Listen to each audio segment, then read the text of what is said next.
Doesn't seem like a difficult question. Doesn't seem like a difficult question.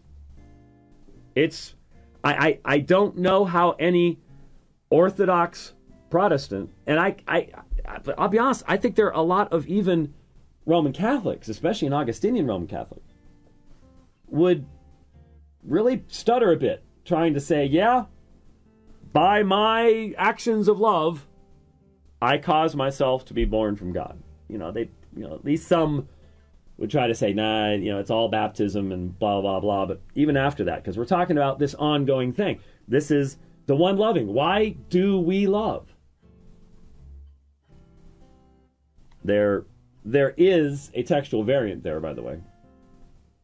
Codex Alexandrinus has, everyone loving God has been born from God, which is interesting. But that's a very minority reading. So, what do we have in 229 and 4:7? We have two parallel constructions, and in both of them, the same point is being made. Those who have been born from God, this is what they do. Not the other way around. It's not by my doing righteousness that I become born of God.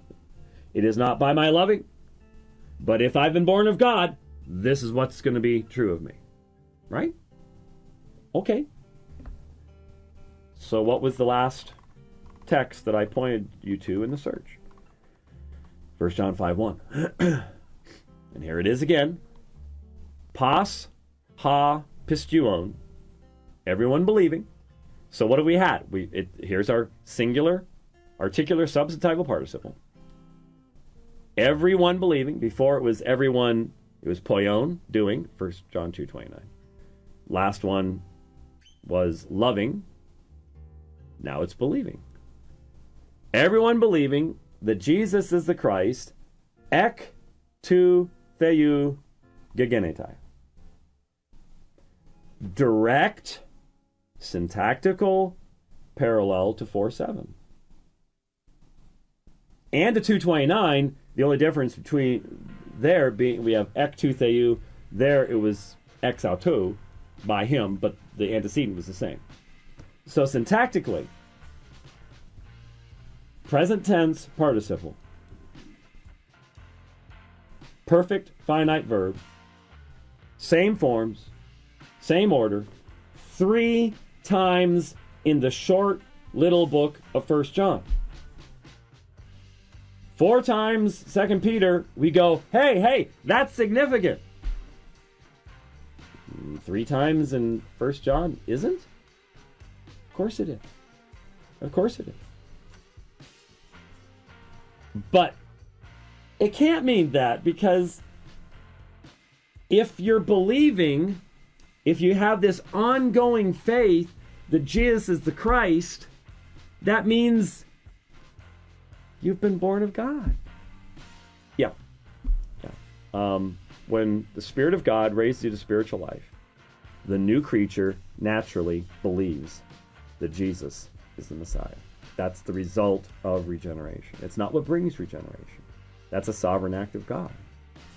It's the result of regeneration. And that's why it lasts. This is the only meaningful foundation for the perseverance of the saints. Everything else is a joke. If you don't believe this, stop believing the perseverance of the saints. It's a joke.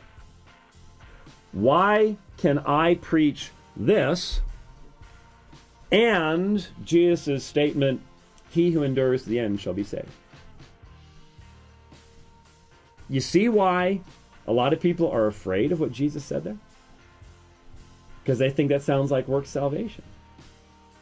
Unless you believe this.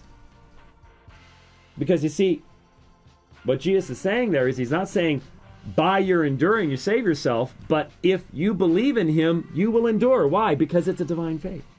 That's the result of regeneration.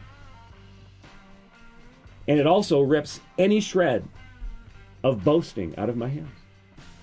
Because it's not my faith, in the sense that I worked it up out of myself, and somebody else worked it up out of themselves, and we're both doing our best, and then I keep going and he stumbles and falls, and now I can boast over him because we're both working it up out of ourselves. No!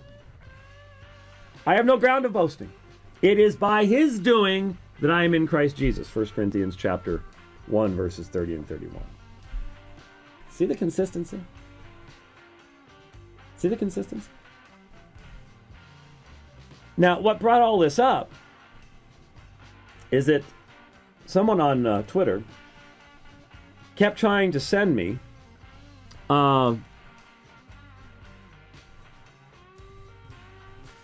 let's see here. Yeah.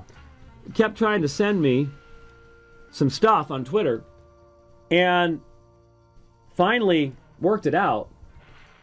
Why am I sending you the wrong one there? Let's see. Let's try this one. Oh, that's weird.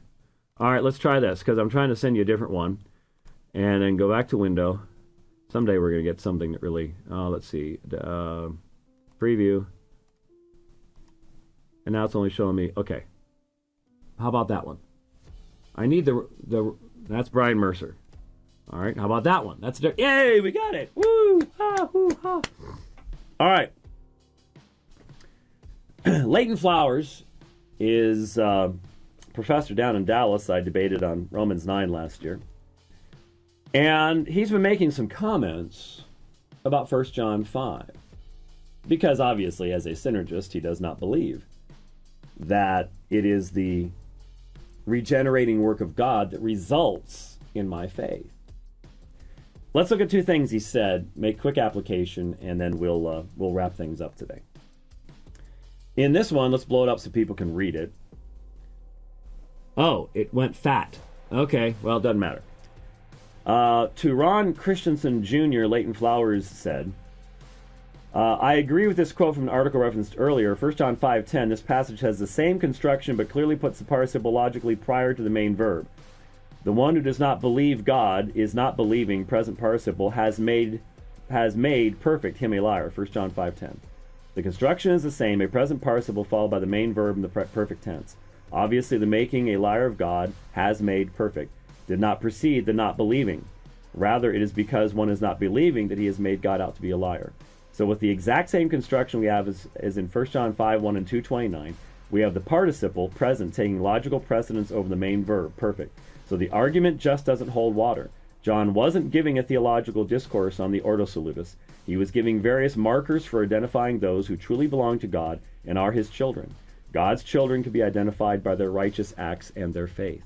Now, I want people to understand, when your tradition, and synergism is a human tradition, becomes your ultimate goal, you will end up perverting the scriptures.